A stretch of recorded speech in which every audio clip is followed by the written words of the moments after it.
บ้านโพนงามฮอดเดือนสามมาให้ท่าออกไปสามคำเป็นบุญวัฒนธรรมของชนเผ่าเมืองอาจสะพร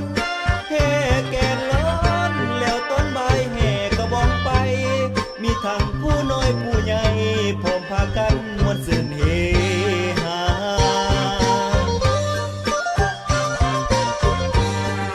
คำแหลงมาได้คบงานพอดลำวง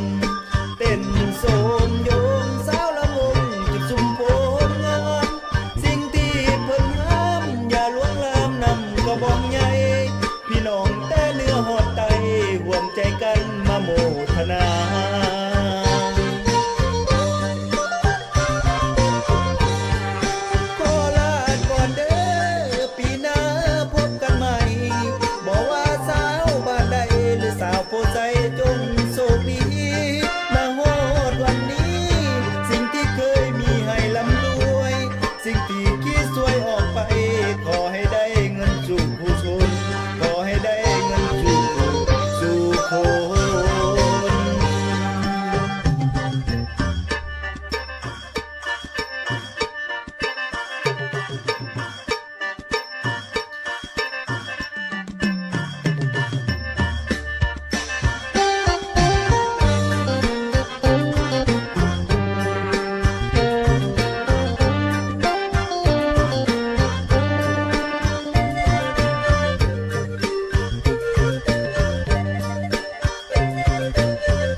กระบอง